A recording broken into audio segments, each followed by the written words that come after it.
Assalamualaikum warahmatullahi wabarakatuh. Sebelumnya yang terhormat Pak Agus selaku dosen mata kuliah perilaku organisasi. Perkenalkan nama saya Rika Kulia Putri dengan 3 digit NIM terakhir 023 kelas manajemen 2024C.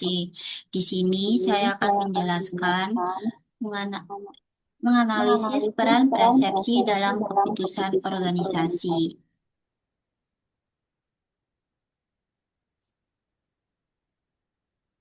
Nah, persepsi itu apa sih? Persepsi adalah suatu proses di mana seseorang itu bisa melakukan pemilihan, penerimaan, perorganisasian, dan menginterpretasikan atas informasi yang diterima dari lingkungan. Nah, faktor yang mempengaruhi persepsi itu ada tiga, yaitu pertama itu pelaku persepsi, yaitu apa sih pelaku persepsi? Nah, pelaku persepsi adalah penafsiran seorang individu pada suatu objek yang dilihat akan sangat dipengaruhi oleh karakteristik pribadi seperti diantaranya itu sifat, motif, kepentingan atau minat, pengalaman masa lalu dan penghargaan. Nah, yang kedua itu target. Target itu gerakan bunyi, ukuran, dan atribut lainnya dari target yang akan membentuk cara kita mendengarkan. Nah, yang ketiga itu situasi, yaitu situasi itu persepsi itu tidak hanya dipengaruhi oleh individu dan objek, tetapi juga oleh situasi dalam atau konteks seperti terjadinya waktu, kondisi kerja, dan keadaan sosial yang mengubah cara seseorang itu menilai sesuatu. Lingkungan yang berbeda dapat menghasilkan persepsi yang berbeda terhadap objek atau orang yang sama.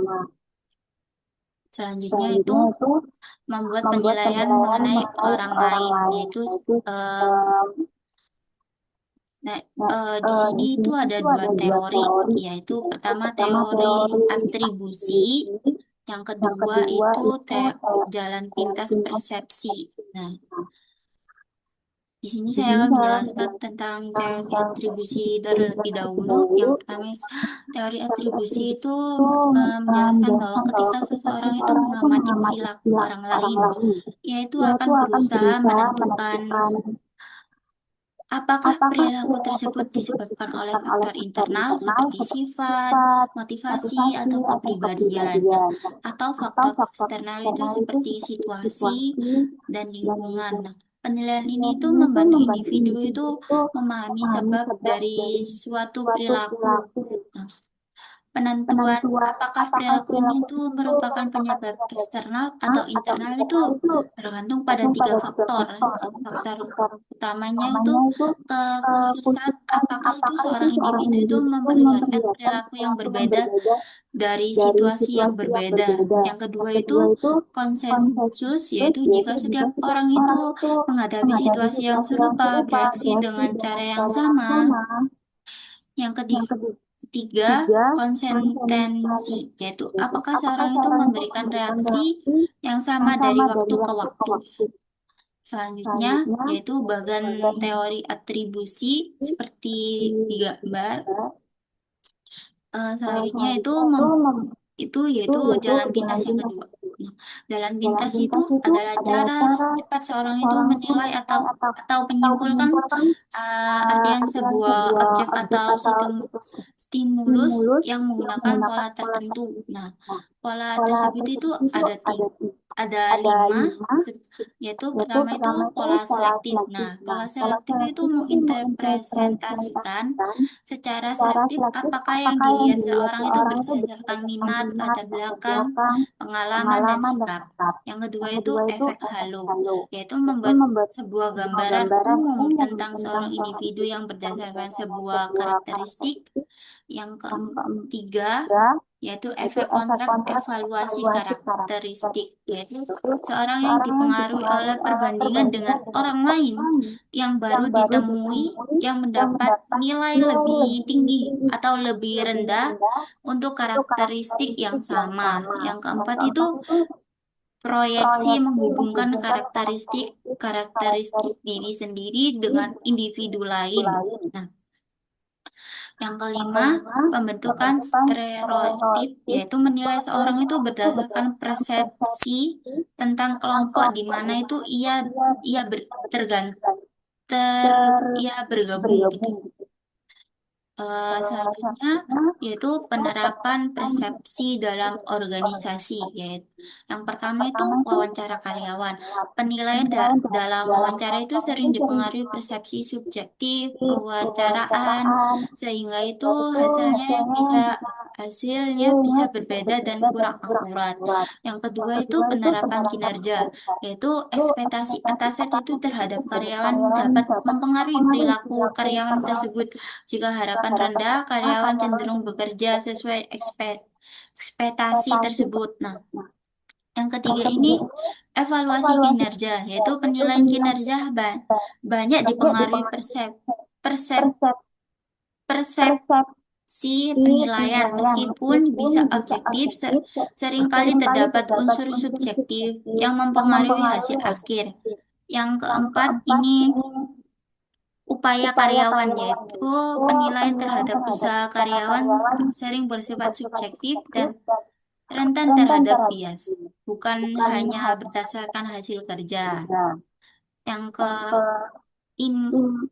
keempat, empat itu kelima, mohon maaf, kelima itu kesetiaan karyawan. Penilaian mengenai loyalitas karyawan juga dipengaruhi persepsi dan bisa berbeda tergantung sudut pandang manajer.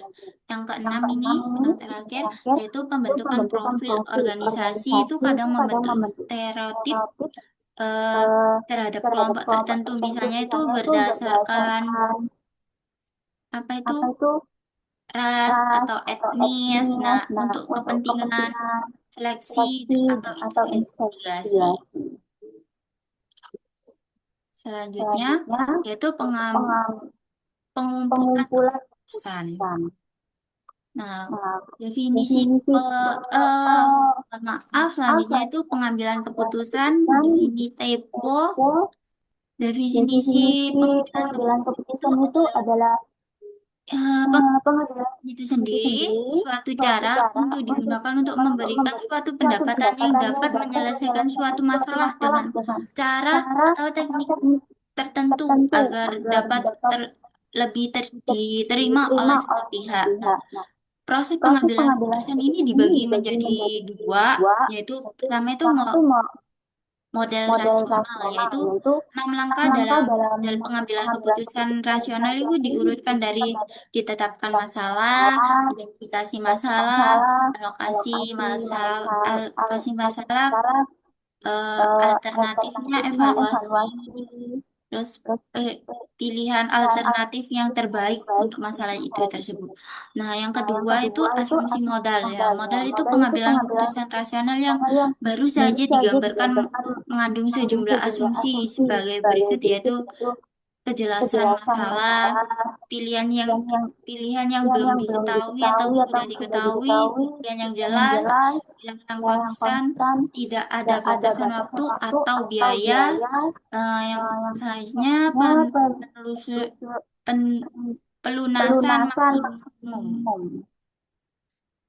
Dan next itu peningkatan kreativitas dalam pengambilan keputusan. Yang pertama itu potensi kreatif. Nah, setiap orang itu memiliki potensi kreatif yang dapat digunakan dalam pengambilan keputusan. Namun untuk mengembangkan seseorang perlu keluar dari pola pikir dan kebiasaan lama serta belajar melihat masalah dari sudut pandang yang berbeda. Yang kedua itu model kreativitas 3 komponen, yaitu kreativitas itu ditentukan oleh 3 komponen utama, yaitu keahlian, keterampilan berpikir kreatif, dan motivasi intrinsik. Nah, itu semakin tinggi tingkat ketiga komponen tersebut itu semakin tinggi pula tinggi kreativitas seorang dalam pengambilan keputusan. Selanjutnya, yaitu praktik pengambilan keputusan dalam organisasi. Nah, praktik pengambilan keputusan itu ada beberapa macam. yaitu pertama itu rasionalitas terbatas. Nah, rasional rasionalitas terbatas itu pengambilan keputusan sering menyederhanakan masalah karena keterbatasan informasi dan kemampuan sistem itu tidak sepenuhnya itu menangkap kompleksitas masalah. Urutan alternatif yang dipertimbangkan dapat mempengaruhi pilihan berpikir. Yang kedua itu intuisi, yaitu keputusan berasal dari pengalaman dan proses bawah sadar, bukan semata-mata analisis logis. Intuisi itu berkembang dari pengalaman yang telah tersaring sebelumnya. Yang ketiga itu identifikasi masalah. Nah, masalah yang tampak jelas lebih sering dipilih untuk diselesaikan dibanding masalah yang sebenarnya lebih penting tetapi kurang terlihat. Selanjutnya, yang keempat ini pengembangan alternatif, yaitu pengambilan keputusan cenderung mencari solusi yang cukup memuaskan, bukan selalu yang paling optimal. Nah, yang kelima itu membuat pilihan untuk menghindari kelebihan informasi digunakan jalan pikir pintas berpikir. Nah, yang pertama itu heuristik, yaitu ketersediaan, yaitu menilai berdasarkan informasi yang mudah diingat atau tersedia. Yang kedua, heuristik representasi, yaitu menilai berdasarkan kemiripan dengan kejadian lain. Yang ketiga, penilaian komitmen, itu tetap mempertahankan keputusan meski ada informasi negatif. Yang keenam itu perbedaan karakteristik, yaitu gaya pengambilan keputusan berbeda, analistik, konseptual, direktif, behavioral, yaitu sehingga orang dengan informasi yang sama bisa menghasilkan keputusan yang berbeda. Biasanya yang ketujuh itu hambatan organisasi, yaitu organisasi itu dapat menjadi penghambat dalam pengambilan keputusan karena dipengaruhi oleh evaluasi kinerja itu manajer itu dipengaruhi oleh kriteria penilaian yang digunakan. Nah, yang kedua itu sistem imbalan, yaitu keputusan cenderung mengarah pada pilihan yang memberi keuntungan atau penghargaan. Yang ketiga, batasan waktu. Tenggat waktu membatasi proses pengambilan keputusan. Yang keempat ini present historis, yaitu keputusan masa lalu mempengaruhi pilihan saat ini. Nah, yang poin ke-8 yaitu pemberdayaan budaya, yaitu mempengaruhi cara seorang itu mengambil keputusan termasuk dalam memilih masalah, pendekatan analisis, serta apakah keputusan itu diambil secara individu atau kolektif. Selanjutnya, etika dalam pengambilan keputusan. Nah, etika menjadi kriteria penting dalam pengambilan keputusan organisasi. Ya, 3 pendekatan utama itu kriteria utilitarian, yaitu keputusan didasarkan pada hasil atau manfaat terbesar bagi banyak orang. Yang kedua, kriteria hak, yaitu keputusan penghormatan hak dan kebebasan individu. Yang ketiga, kriteria keadilan, yaitu keputusan harus adil dan tidak memihak. Nah, selanjutnya ini ada faktor-faktor yang mempengaruhi keputusan etis. Yang pertama ini ada tahap perkembangan moral. Jadi semakin tinggi moral seseorang itu semakin kecil ketergantungan pada tekanan eksternal dan semakin cenderung bertindak etis. Yang kedua, lingkungan organisasi, yaitu lingkungan kerja dapat mendorong atau menghambat perilaku etis tergantung budaya atau nilai yang dianut organisasi. Yang ketiga, kedudukan kendali. Kedudukan kendali ini dibagi menjadi dua, yaitu internal dan eksternal. Nah, internal itu individu yang merasa bertanggung jawab atas tindakan dan lebih mengandalkan standar pribadi. Kalau eksternal itu individu cenderung itu menyalahkan faktor luar atau kurang merasa bertanggung jawab atas konsekuensi tindakannya. Nah, tiga kriteria itu kriteria keputusan etis yaitu utilitarianisme dan ul- ul- utilitarianisme.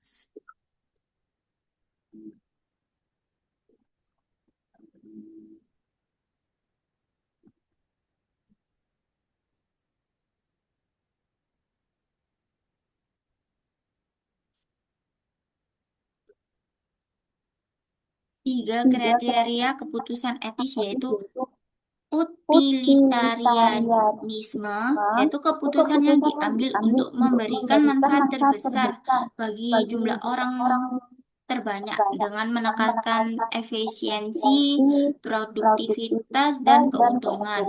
Yang kedua itu hak, yaitu keputusan didasarkan pada penghormatan terhadap hak dan kebebasan individu. Yang ketiga yaitu keadilan keputusan harus dibuat secara adil, tidak memihak dan memperlakukan semua pihak secara rata.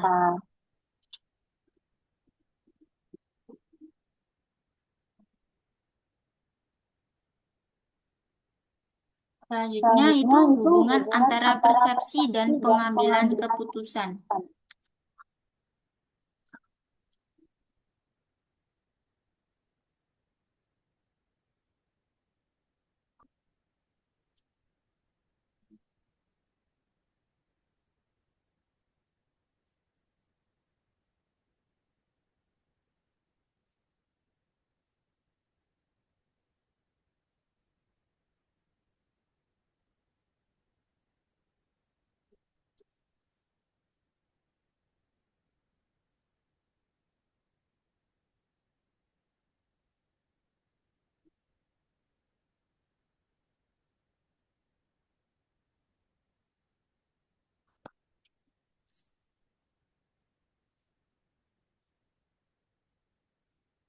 Baik, selanjutnya hubungan antara persepsi dan pengambilan keputusan. Nah, pengambilan keputusan sangat dipengaruhi oleh persepsi individu. Keputusan muncul sebagai respon terhadap masalah dan perbedaan persepsi dapat menyebabkan penilaian yang berbeda terhadap situasi yang sama. Setiap keputusan memerlukan penafsiran dan evaluasi informasi, sehingga itu cara seseorang itu menyaring dan memahami data akan sangat menentukan hasil keputusan akhir. Nah, studi kasus ini saya ambil dari PT Indofood. Nah, yaitu dengan kasusnya penarikan Indomie di Taiwan 2010. Latar belakang masalahnya itu pada tahun 2010 itu PT Indofood Sukses Makmur menghadapi persoalan ketika otoritas kesehatan Taiwan menarik beberapa varian produk Indomie dari peredaran. Penarikan tersebut dilakukan karena ditemukan kandungan metilipihidro ini pokoknya ini ya, yang menurut regulasi Taiwan itu tidak diperbolehkan dalam produk mie instan. Namun, menurut BPOM Indonesia itu dan standar internasional kodeks alimentarius, ya itu pokoknya kandungan tersebut itu masih dalam batas aman untuk dikonsumsi. Perbedaan standar regulasi ini memicu perbedaan persepsi mengenai keamanan produk dan potensi menurunkan kepercayaan konsumen terhadap merek Indomie di pasar internasional. Selanjutnya, analisis berdasarkan faktor persepsinya itu yang pertama itu perilaku persepsi. Nah, otoritas Taiwan itu otoritas Taiwan. Nah, pemerintah Indonesia, manajemen Indofood dan konsumen memiliki latar belakang kepentingan serta standar regulasi berbeda. Perbedaan ini itu menyebabkan informasi yang sama kandungan bahan pengawet ditafsirkan secara berbeda. Yang kedua yaitu target. Nah, target itu persepsi adalah kandungan bahan dalam bentuk Indomie secara teknisi. Bahan tersebut aman menurut standar Indonesia, tetapi tidak sesuai regulasi di negara Taiwan. Berbeda standar ini inilah yang membentuk perbedaan penilaian. Yang ketiga itu situasi. Nah, konteks global saat ini itu sedang sensitif terhadap isu keamanan pangan. Situasi ini itu memperkuat persepsi resiko di masyarakat Taiwan. Selanjutnya, membuat penilaian mengenai orang lain, yaitu eh, pertama teori atribusi, yaitu menjelaskan bagaimana itu seorang menentukan penyebab suatu peristiwa, apakah berasal dari faktor internal atau eksternal. Dalam kasus ini itu otoritas Taiwan melakukan atribusi internal dengan menganggap bahwa produk tersebut bermasalah. Sebaliknya dengan Indofood melakukan atribusi eksternal dengan menyatakan bahwa masalah timbul karena perbedaan regulasi antar negara. Perbedaan atribusi ini itu mempengaruhi respon dan strategi komunikasi yang dilakukan masing-masing pihak. Yang kedua itu jalan pintas persepsi. Nah, dalam kasus ini terlihat adanya beberapa bentuk jalan pintas persepsi, yaitu persepsi selektif terjadinya ketika masyarakat lebih memperhatikan berita penarikan produk daripada penjelasan teknis dari perusahaan. Nah, efek halo negatif muncul ketika satu isu keamanan mempengaruhi citra keseluruhan merek Indomie.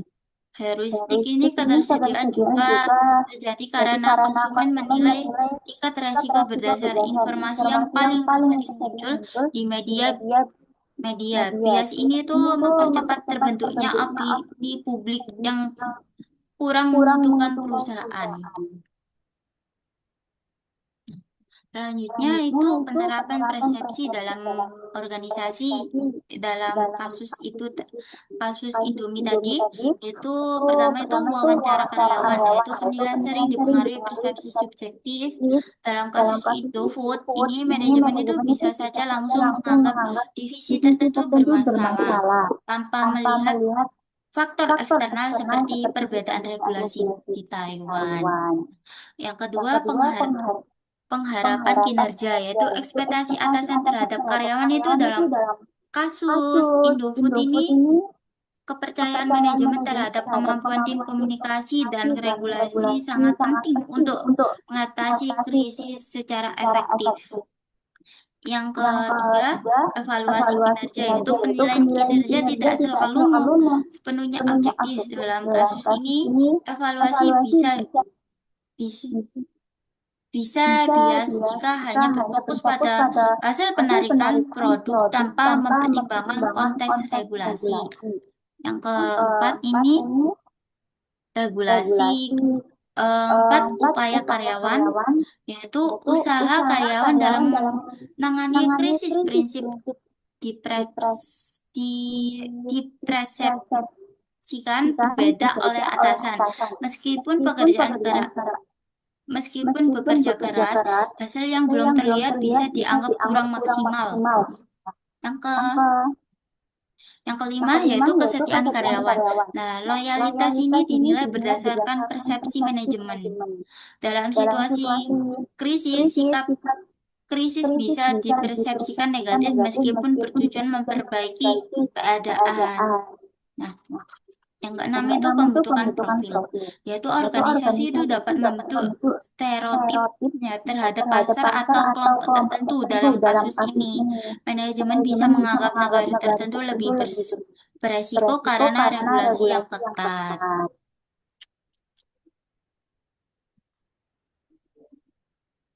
Nah, selanjutnya model rasional, yaitu dalam menghadapi krisis ini itu Indofood menjalankan proses pengambilan keputusan dengan mengidentifikasi masalah, penarikan produk dan potensi krisis reputasi. Nah, mengembangkan alternatif solusi seperti klarifikasi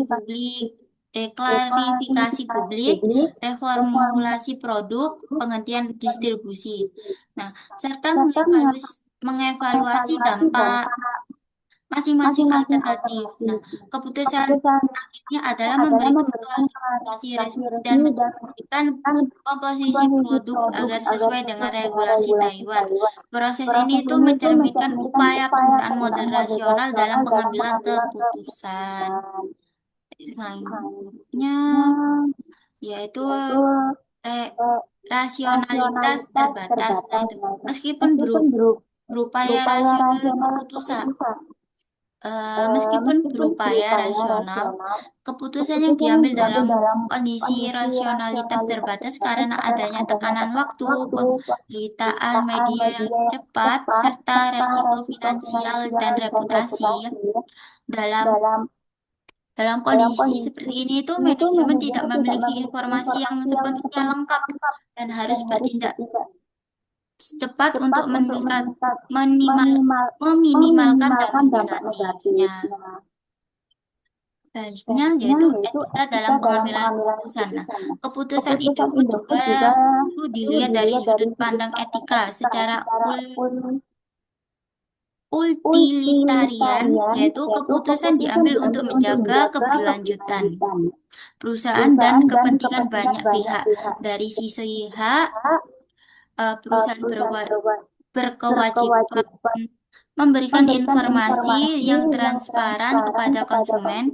Dari sisi keadilan, perusahaan harus menghormati regulasi negara tujuan ekspor. Dengan menyesuaikan produknya, Indofood berupaya menyeimbangkan ketiga prinsip etis tersebut. Nah, hubungan persepsi dan pengambilan keputusan ini dalam kasus ini itu menunjukkan bahwa pengambilan keputusan sangat dipengaruhi oleh persepsi. Perbedaan persepsi antara pihak menyebabkan perbedaan penilaian terhadap masalah yang sama. Oleh karena itu, dalam organisasi, keputusan tidak hanya didasarkan pada data objektif, tetapi juga pada bagaimana data tersebut dipersepsikan dan diinterpretasikan oleh pengambilan keputusan maupun publik. Sekian dari presentasi saya. Wassalamualaikum warahmatullahi wabarakatuh. Terima kasih.